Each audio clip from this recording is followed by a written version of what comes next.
Okay. Anish, welcome to Brand Game Strong. Thank you for having me. It's great to be here. So excited to have you. So I want to hear from you. Tell me about what you do and just a little bit about yourself. Introduce yourself to us. Well, my name is Anish. I am a lawyer. I was born and raised in East London, in Ilford. Spent the first sort of 18 years of my life in East London. So proper Ilford boy. I loved it. And then at the age of 18, that was the first time I'd really left home and left London. And that was quite a significant part of kind of the next chapter in my life in terms of, discovering who I am, making very different sort of friends from different backgrounds and really just starting to explore myself and the world. Where did you move to? So university, I went to Cambridge. I was there for 3 years and quite different places, Ilford to Cambridge. But both were such and still are such important parts of my life. It was a different world. It was something that, I'd never really, not necessarily not prepared myself for, but it was just so different. And I've learned so much from, both experiences. And I'm very grateful to have had such two kind of, not necessarily polar opposites, but just two very different experiences of the world. And I feel like now, post university, I feel like I'm kind of the best of all the different worlds that sort of collided in my early years. And, there'll always be a part of me that's, very proud of being from Ilford, from Redbridge, and then very proud about going to Cambridge and exploring a very different part of my identity. And then there's the whole sort of sexuality thing. And I feel like I'm now at a stage in my life where I'm just so content.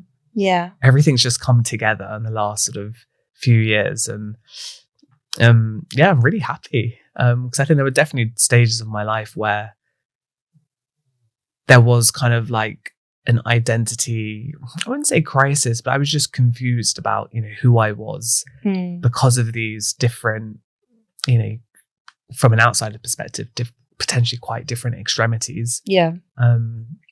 Of different lives, the people that I was around. And I'm really happy. I'm really happy to be here. And I just feel very calm. Yeah. I can sense that in your presence right now, because I feel like you're so comfortable speaking about possibly the really great things, but also some of the dark things that you've been through. And that's kind of what I like, the gist I get when we're talking. I feel like you are giving back. You're somebody who you can tell when someone's been through the trenches at times and has come out like blossoming and trying to help others. And it's just so lovely to see. And I'm really, really glad that we're here. We're talking about it. And I really hope that that your story actually maybe helps someone listening who might be going through it right now, or may have come out of it and realizes that actually they're not the only ones who have gone through some of the difficult times. And to see you so comfortable, it really warms my heart. So I'm really glad to hear that. And I actually, going back to how we met, it's actually very like linked to what we're talking about, because we met on a night out. And I remember we both kind of were in this phase of just like going out a lot. And I'm very much a huge, LGBTQ plus ally. And I'd come out to these nights out. And they were, I think it was Desi Boys in London. Yeah, shout out. Yeah. And I remember I saw you and you were kind of just there like, oh my God, like, let's have shots. And you were that person who was just like, bringing the group together, and you were like the life of the party. And I remember coming home from that night and losing a few Uber rating points. Because I definitely needed to get the Uber driver to stop a few times. Yeah, my bad influence. But no, that I love that, because I feel like that was such a celebration of kind of, who we are, community, identity, our like ethnicity. And it was just a really nice way to, I guess, start a friendship. Yeah. But I want to start off by just asking you a little bit about, I guess, what does your identity mean to you? And what did it mean to you when you were growing up in Ilford as a young little Indian boy? Yeah, first of all, amazing to have met you. And I'm so grateful to have had that kind of experience with you. I think it was, in terms of just touching on that particular kind of world, I think that was like the first time I'd ever delved into kind of LGBTQ South Asian nightlife. And I was so happy. And yeah, I'm still so happy in a lot of those spaces. And yeah, I'm very grateful to have met you. But in terms of, identity, I had a really great upbringing. It was very kind of, we had a lot of independence, but then also this sense of Indian, Hindu, Punjabi identity. I had such a strong affinity to that. I loved it. We would go to the movies, we would cook Indian food every day. I think Friday would be our pizza day, and then the rest was Indian, and with a few pastas and things thrown in the middle. And I had such a strong love for my Indian identity. And I think that's something that's never quite gone away throughout life. And my school was, I would say, 90% South Asian. So I never felt like I was the odd one out. I always felt very secure in that side of my identity. And I know that's quite unusual, I think, for many people that I've met who are South Asian. Often, they've been maybe the one or one of a very few. So I feel very lucky in that respect to have never had any sort of identity crisis with being South Asian. I think, I wouldn't say a crisis, but I think the struggles then came in sort of my early teenage years when I started to realize that, I wasn't necessarily straight. And I think then became the slight conflict of, okay, how does this work when I'm Indian in terms of marrying these two different potential identities together? Obviously back then I wasn't entirely clear, wasn't certain in my head I was gay. I was kind of suppressing it because I knew it wasn't the right time for me to explore that at secondary school. How old were you? I must have been, it would have been 13, 14, 15 when I realized that actually, I think, I'm not straight. How did you realize?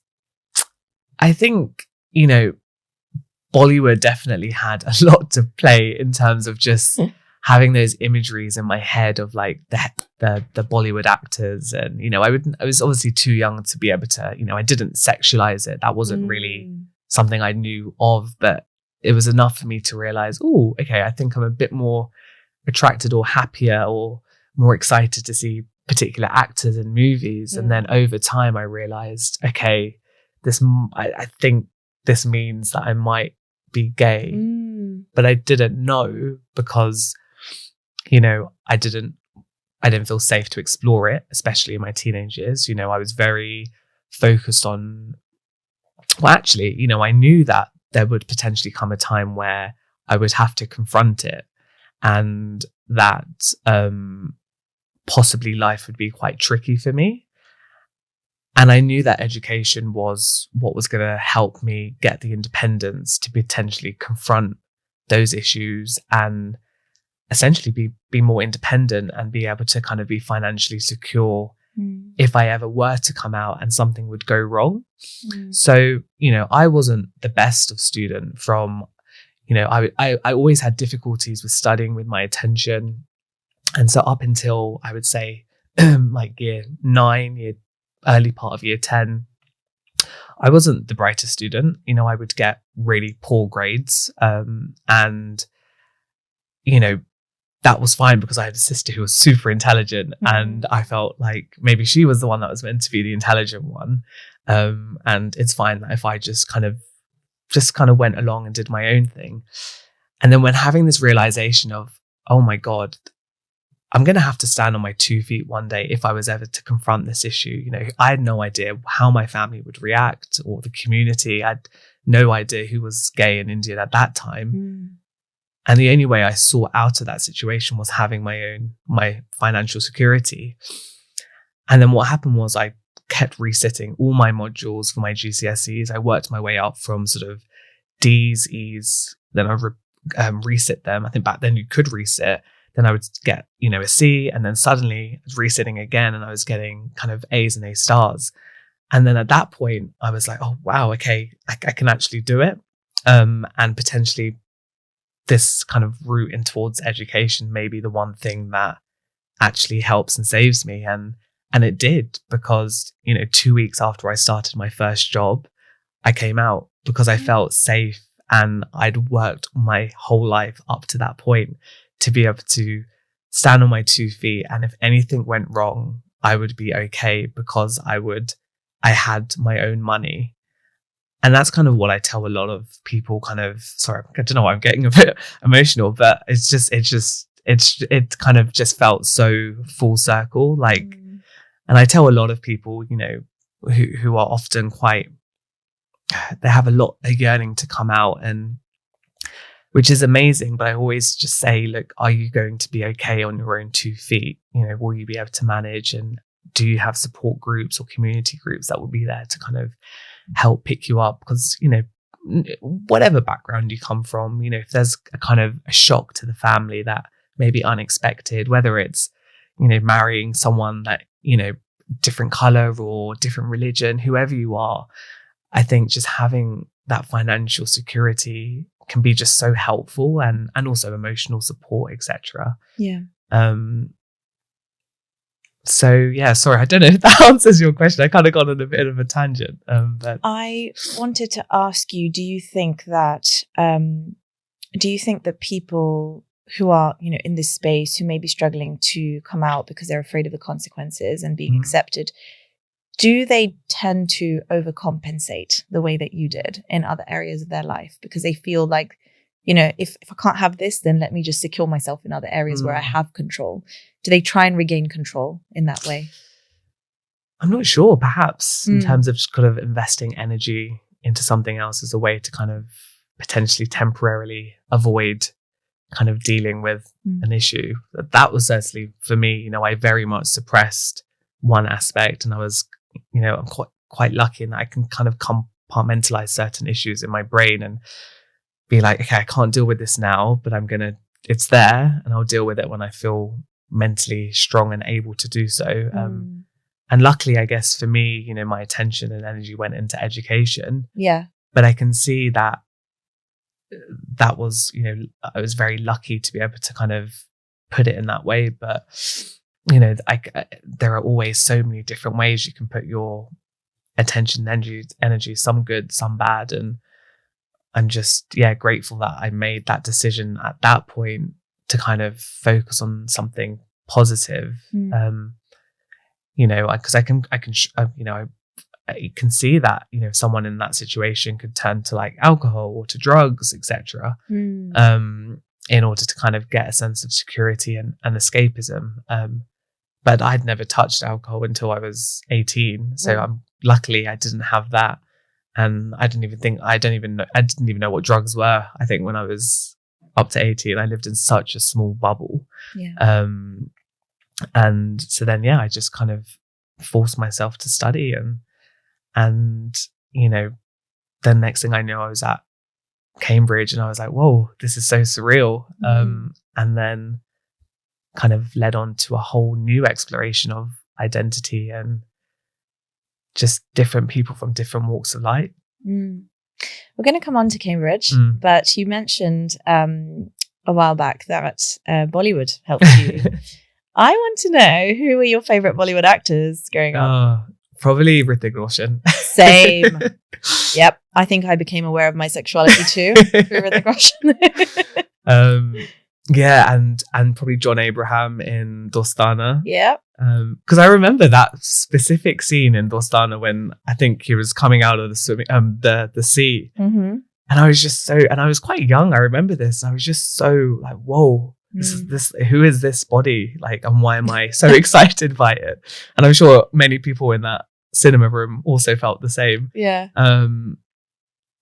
But yeah, it's funnily enough, actually, something that's pinged into my head. I remember seeing that, and then in the intermission, I was like to my sister, because I must have been quite young when that came out, and I was like to her, I don't understand, like, his body, he has like 0 body hair. Like, does that mean he's gay or something? And I remember that because I was curious. I was like, well, this is so different to kind of like my own body maybe at that time, and also kind of my understanding of kind of straight men. And maybe that was kind of another kind of stage of my, not necessarily my identity, but just understanding of the world about kind of metrosexuality, and that the idea that bodies can be all different. It doesn't make you one particular thing or sexuality. Yeah, sorry. Yeah, that just popped up in my head. I remember exactly where I was in that cinema room speaking to my sister about that. I love that. So you go to Cambridge and you decide to study law. What spurred you on to study law?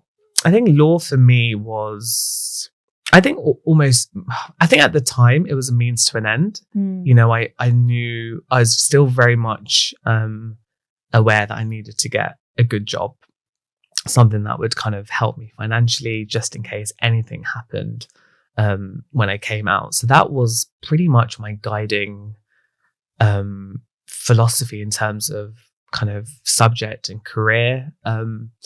Medicine, my sister's a doctor, and I was like, okay, she's done that. I didn't particularly enjoy science, but at the time I loved reading, I loved learning, and I was great at writing. And, eventually I was like, well, I think law is probably the one that would kind of be that career for me. And, I never once had, I was very lucky. I never had any pressure from my family. They were the only kind of, I wouldn't call it pressure, but all they wanted us to do was just enjoy and study, and to really understand the importance of education.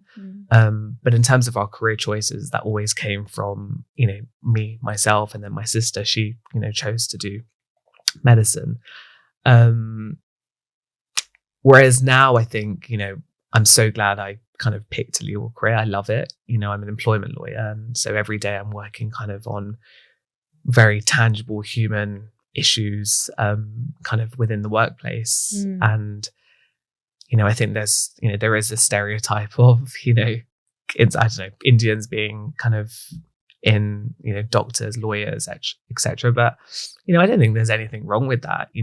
I'm very happy to be a lawyer. And I think the main thing is that people are just not forced into doing a particular role for a particular reason, but just, there's so many different other kind of jobs out there. And as long as people are happy, that's the main thing. And, I do often wonder, if I didn't do law, like, is there like a creative side of me that I never quite explored? And maybe that's something, my 30s I'll look at, because, like I said, kind of a job was a means to an end. And I never took the time to really delve into exactly maybe what I perhaps wanted to do if it wasn't for law.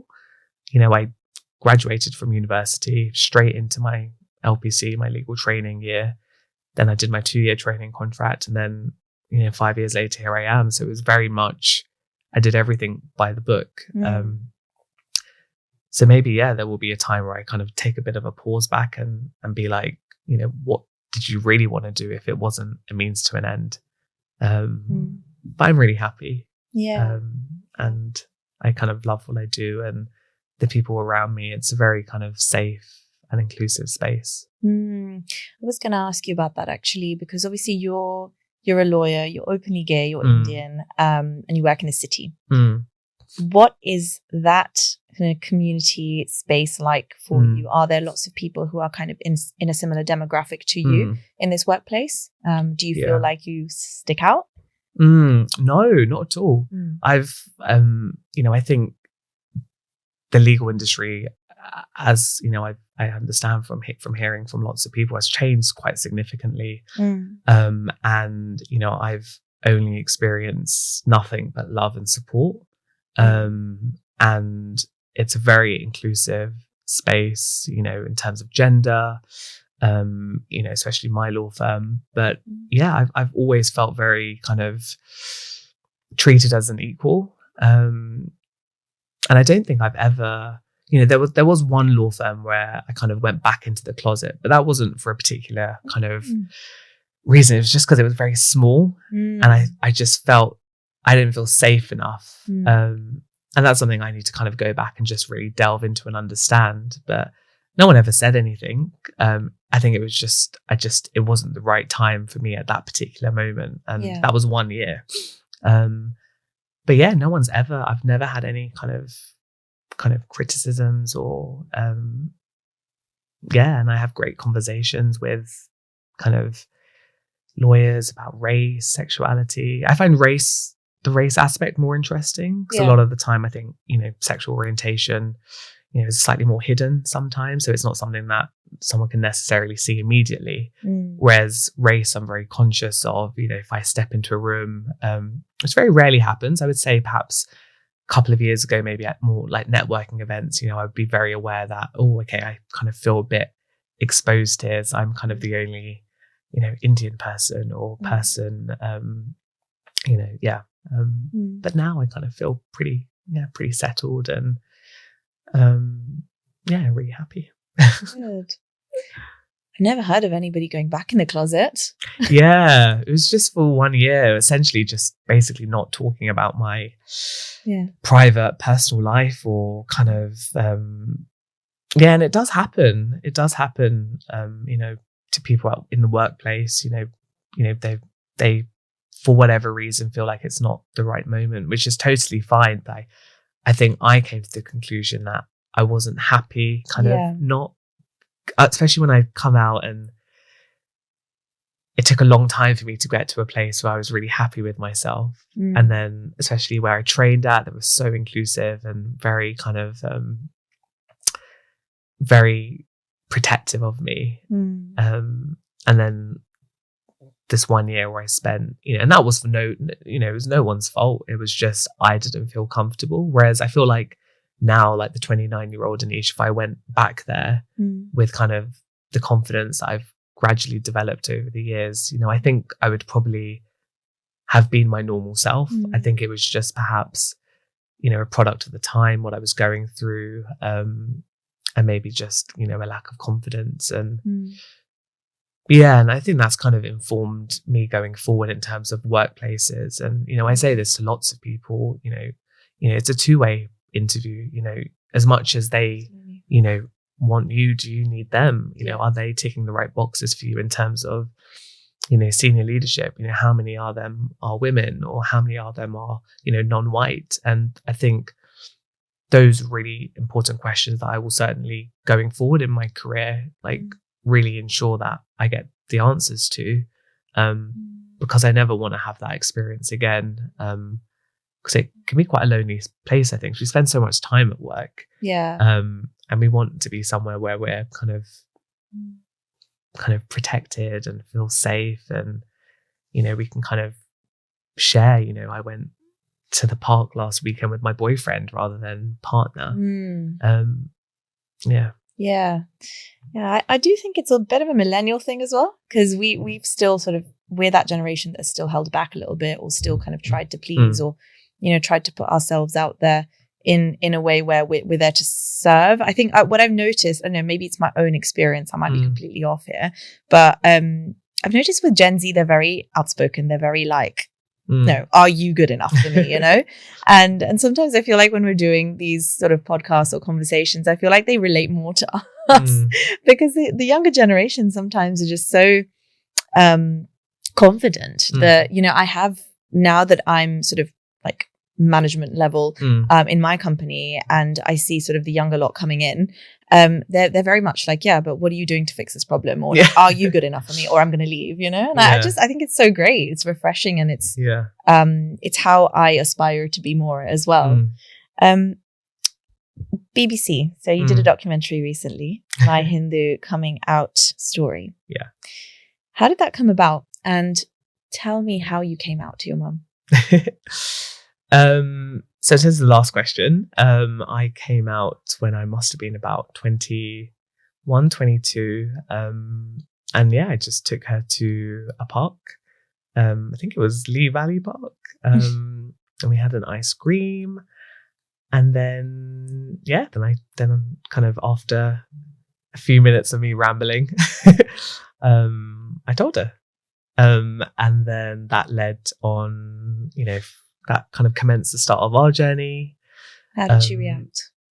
Yeah, it was difficult. I think it was, a shock. And, it was something at the time, I think she would say, was quite unexpected. But, it took me so many years to kind of get comfortable with myself, or, get to a place where I loved myself. And, I never brought that expectation with anyone else with coming out, this belief that they should straight away be accepting, that's just not reality. Yes, it may be kind of the best case scenario, but life doesn't work like that. And so I was never upset that, in the beginning it was tough, because, we're all human at the end of the day. And I was very respectful of, her reaction. And, I never had this belief that from day one she would need to be accepting about it. Life isn't kind of black and white like that. And we went on the most incredible, 5-6 year journey together of talking, of learning, of timeouts, of ups and downs, and laughter and joy. But never once kind of did I feel that, it was, I had to let it at her own pace. I couldn't force anyone to, accept me. And I kind of say that with other people and say, look, it may take a long time. Acceptance may never come. It's really complex. And, our family are dealing with their own sort of generational traumas and experience their own lived experience as well. So and I can't expect them to, this is a very new thing for them as well. Sometimes, especially depending on their, upbringing or what they've seen. And so, yeah, so then, was last year or the year before, me and my mum kind of filmed a video for this charity and basically went through kind of our experiences together of coming out. And to see that kind of, that was 6 years later that we filmed this. And, I would never have imagined that at the very beginning, but I'm so glad I didn't let go, or because I could have very easily been like, if you don't accept me, that's it, I'm leaving. But I just think our lives are a lot more complicated and a bit more nuanced in terms of expecting that as the immediate conclusion. Yeah. And, I'm really grateful to have such an incredibly supportive family. And I think, just time and patience and, and just, kind of just taking away expectations and just living in that moment and just chatting through and making sure that I had the right resources to protect myself and my emotions. That's true. So yes, that was Mum. And in terms of, the BBC, so I used to be really religious when I grew up. I'd go to the Mandir every Saturday, I'd pray twice a day. I would be involved in kind of concerts or presentations at the Mandir on different festivals, and I loved it. I had so much joy from all of that. It felt like a real big community. I used to go to India to an ashram, a few hours away from Bangalore in Buddha, which is where our guru that we used to kind of follow resided. And I got a lot of peace and stability from religion. And then I think after university or during university and coming to terms with my sexuality, I really noticed, I wouldn't say a rebellion, but it stopped becoming, it wasn't a big part of my life anymore. I kind of forgot about religion and And in some ways I felt embarrassed, maybe, that because not many of my friends, and especially in my sort of 20s, I didn't really know many people that had quite a strong affinity to religion, especially the younger generation. And I was like, oh, okay, I feel slightly kind of odd here because I did. So I never really spoke about it. So I never spoke about religion really for a good couple of years with anyone.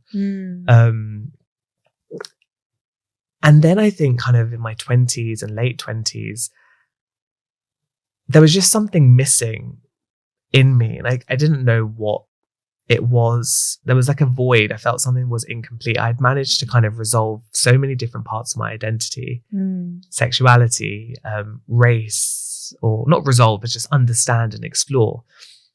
And religion was the one that I had suppressed. And I really wanted to understand why something that was such a big part of my life suddenly evaporated into thin air, and whether I could get to a place where I was comfortable with religion, with my current, I guess, new identity. And then the opportunity came up to do some filming with the BBC, and that kind of led on to the documentary. And it was one of the most beautiful experiences, I think, kind of my life. The people that I met, the response as well, just kind of, especially for parents to see kind of, I would say I'm quite an ordinary just person from Ilford. And I think a lot of parents may have seen, in particular, maybe their sons kind of within me, and kind of making things a bit more easier for them to see kind of someone that had kind of gone through the process and survived, and having a family there to support him, and going into Mondays and talking about these issues. And it was just a really nice experience to now be in a place where I feel like I've got peace with that part of my identity, and I feel like I can, proudly say and talk about my religious identity without feeling shame or a sense of embarrassment that perhaps I once did in the past. Hinduism, I feel like it can be quite misconstrued or misunderstood as a religion, as a practice, because, even like we hear about it as we kind of do, educate ourselves as adults, that actually, the LGBTQ, let's say, like, community was actually very celebrated and very, very much part of the Hinduism stories and the journey, I guess. And what I'm trying to say is, I feel like as we've come into modern society and we go into temples, a lot of those things are twisted or turned around. And some of us grow up thinking certain things to be true when they're not, such as, it's wrong to be gay, or it's wrong to go into the Monday with your period, or, just random things that were just a bit like, what? And, you say that you had a bit of a, falling out maybe for a little while with your religion. I also did when I was growing up. And I think it's actually a lot more common than we realize, because suddenly there are more questions than answers. And suddenly, especially growing up in schools where I know you said that you had a lot of like South Asians around you. I didn't. And I think that Western mindset started like infiltrating my mind and making me feel like, oh, like this is silly, or, and starting to rebel against like the sort of faiths and beliefs that I was brought up with. And I completely agree with you that when you get to a certain point in your life, you suddenly start to embrace it again, but in your own way. Yeah. And that's a really nice thing, because suddenly it's not about what people are telling you. We have the resources and tools to go out there and educate ourselves, to speak to people, to call out things that might not quite be right. And that's a very empowering place to be. And I'm really happy that, you went out there and shared this on a pretty global scale. Yeah. What was that experience like for you filming? Yeah. Were you scared? Were you at points like, I don't want this to come out into the world, like I don't want people to know, like what was that like for you? I felt very exposed. I'm an incredibly private person in terms of my kind of, especially on social media. Like will never, very rarely put any pictures of my life, what I do, maybe just community work, but never about kind of, how I'm feeling, or I went to this, I don't know, I'm trying to think of an example, like wedding last week or something. I'm very quite protective of just me and my friends and my family. And so I felt very exposed afterwards, because I was like, whoa, people have now got a slightly more a better understanding of who I am. And that was quite interesting, because it was just so new to me. People could see the inside of my flat, for example. And in some ways it was quite nice, to kind of just rip that kind of, to just be a bit more, what's the word? Rip off the Band-Aid? Yeah, rip off the Band-Aid, a bit more vulnerable in front of people. But yeah, would I do it again? I'm not sure. I don't think so. I think I'm so happy with how it kind of came together, and I really hope that people will find it when they need to find it, on, in their own moments of perhaps confusion or struggles. But I'm very comfortable kind of being behind kind of the camera, and just, the things that I love to do is kind of the community work, but just not being recorded, or, I don't need kind of the kind of visual element. Like, I felt really uncomfortable in front of the camera. Like, it's not me, I'm a lawyer. Like, it's everything I do is kind of behind the scenes, and majority is kind of calls, etc. And do you feel uncomfortable right now? I feel very exposed still. And I think it's that also worry about saying, something wrong, or is someone going to take this in the wrong way? And whereas, in our careers, we have more time to consider arguments. I have time to kind of write a piece of advice and make sure I've got, I've kind of covered off all my evidence, etc., and made sure that my conclusion is all kind of legally sound. But on the spot, whilst filming, I was like, oh my God, what about if I say this? Like, in my head, I was like, if I say this, will someone else think this of me, or will they think I've said something wrong? And that's why I admire all these kind of creatives in the industry who are kind of, like yourself, doing such amazing work, but that ability to kind of, think on the spot and expose yourself to kind of potential negative kind of views was quite scary for me. Yeah. Did you face negative views? Well, not on, so, even with social media, I turn off all my, even though I don't really do much, I turn off all my comments. I never kind of, I've always try and protect myself as much as possible. And no, I didn't have any negative comments on kind of social media. It was all positive. The only negative comments I saw were on the BBC's social media pages. But I was just told not to read them. Okay. And, people will always be negative. Absolutely. But yeah, it was all really positive. And, I think the reason why I probably wouldn't do something like that anytime soon is just I think with that industry, or this industry, comes that exposure to the world and people that may not necessarily agree with you, which is absolutely fine. Yeah. But I just don't know whether I'm in the right place to be able to kind of hear that. Yeah. Yeah. Especially after everything kind of that I've gone through. And I admire the strength of people in the industry that really kind of expose themselves. And, I have so much admiration for them. And I wish I had more strength to kind of, but yeah, I'm very much happy kind of just doing kind of my charity work on the side. And, this was probably the biggest thing I will ever do. And I'm so happy that I did it. And yeah, I think it's, it's time for me to, I think, enjoy life and just really reap the benefits of the kind of experiences that I've had in the last sort of 10 plus years of trying to get to a place where I feel really calm. Yeah. And I kind of want to enjoy that now. And this was kind of like the last thing that I was like, oh my God, I can't wait for it to kind of be over. And then I can just breathe and just be happy without a camera in my face. It is interesting. I echo what you're talking about, which is, mental health is such a big thing for us, and we're acutely aware of our mental health. We know that, if we receive certain backlash or certain comments, then we will feel a certain type of way, and it might ruin our day, it might ruin our week.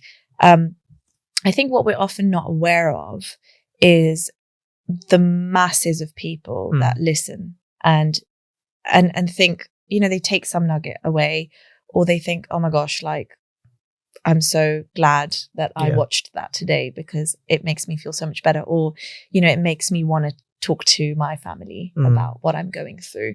And those people may not necessarily write a comment to you. They might not tell you. In fact, they probably are unlikely to, because they're going through their own thing. But it's the people who are probably more deeply unhappy, or, they may have like some very opposing views that will actively voice them, keyboard warriors. But that is not necessarily an accurate representation of the impact that you've made through your work. So sometimes it's also about having a little bit of faith and a bit of awareness of like how much we can handle. And like you said, turn your comments off. Like don't engage if it's not something that, feels right. But just know that what you did, and I will tell you this now, what you did on there, I feel like would have helped so many people. And it was just so wonderful to watch. And it was so lovely to see you just going to these temples and kind of learning and talking openly and sharing and, listening. And also like going to your dance class, which I wanted to touch on because you keep saying you're not creative, but you are. Like the work that you do, whether it's in, the community space or even like taking your dance classes, I think, we're all creatives in our own way. True, right? I do want to enhance that more. Yeah, Such definitely. A joyful space. 30s is the new 20s. It's the time to explore. But yeah, being behind the camera, I do definitely resonate because I've started coming on camera more and I'm just like, I don't You're know. a natural. Thank you. So are you.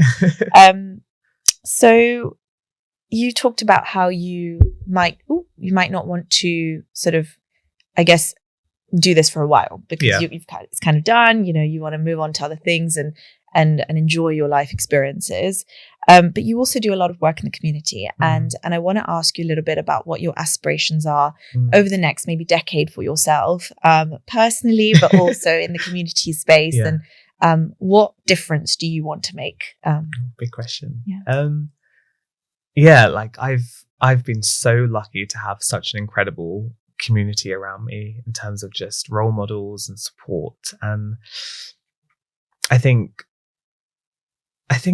when I was going through, or kind of as the end of my kind of challenges in life in terms of identity and difficulties, traumas, whatever, I think I realized at the end, I was like, in order for me personally to make that worth all of that pain and suffering and ups and downs, I just want to invest that back into the community to make it all worthwhile in terms of my learning experiences or kind of sharing experiences that may make other people feel less alone. And so I want to continue kind of, I kind of co-facilitate a monthly support group with the Naz and Matt Foundation and, just sharing experiences in a very safe, secure environment. That's the sort of things that kind of bring me joy and happiness, and kind of attending events and supporting others. And,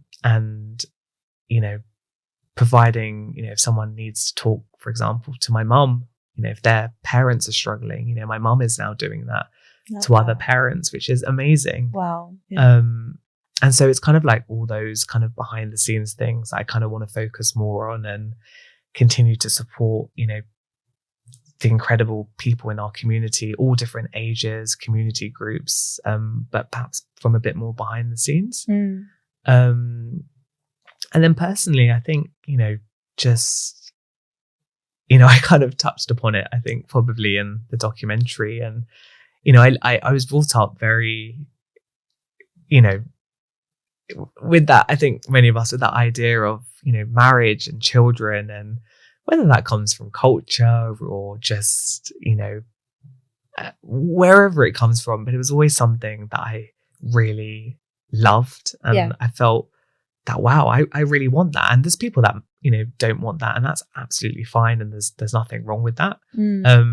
But I always did, I loved this idea of marriage and having a family. And so I think, investing time into trying to make that a reality. And,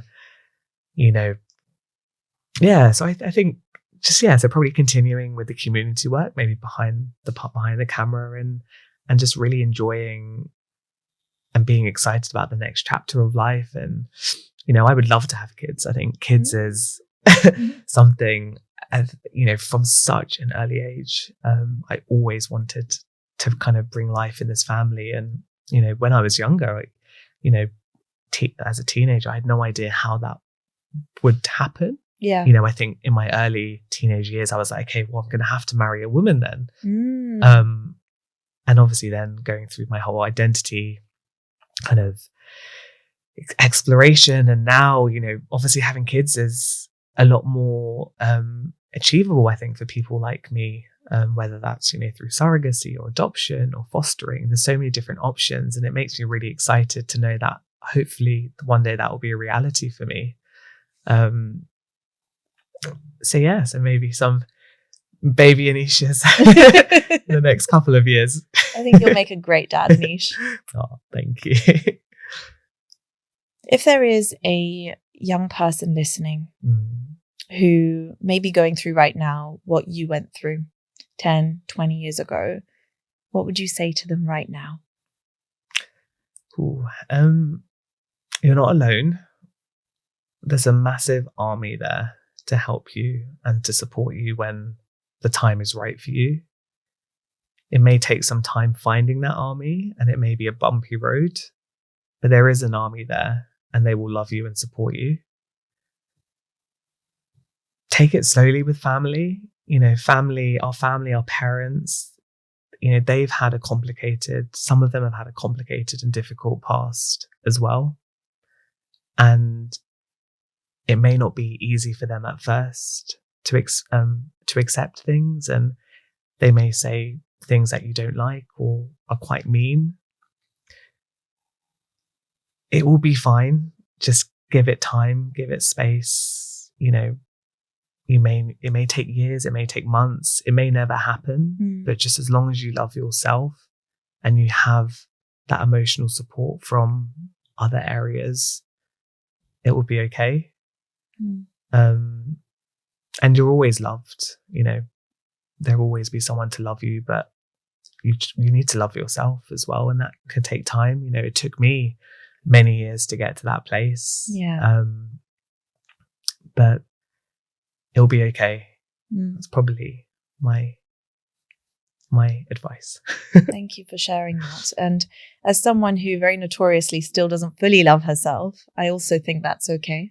I would 100%, say. Yeah. But yeah, lean on loved ones. Definitely. I found that to help me so much as well. And just building on what you said. I mean, we find it so hard sometimes, don't we, to rely on people and to lean on them when we're completely breaking down. One thing I always do, like whenever I was going through any of these difficulties, like I always used to just say in my head, it sounds really weird, but Anish, I'd be like, you're so lucky to go through this, because just imagine how much you're learning. You're learning so much, and you're developing all these skills, even though it may be painful to develop those skills, but my God, you're learning. And if your life was so simple and you lived a very, life full of no problems and no issues, my God, would your life be boring? And I would always say that to myself in terms of that long-term benefit of development.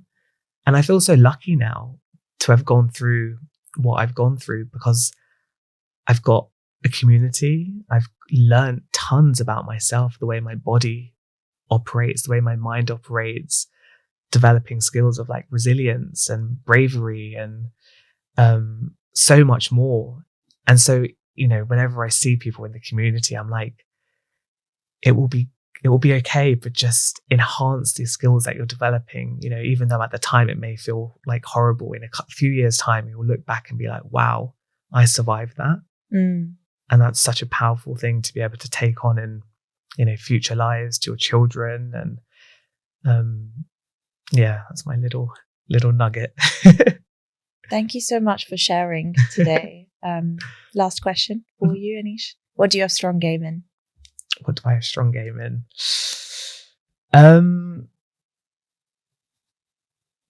Oh, big question. What do I have strong game in? I think just letting go of expectations and just taking people as they are, and just accepting them for who they are and loving them for who they are. I wouldn't say it's strong. I'm getting to that strong game, but that is my kind of where I want my strong game to be.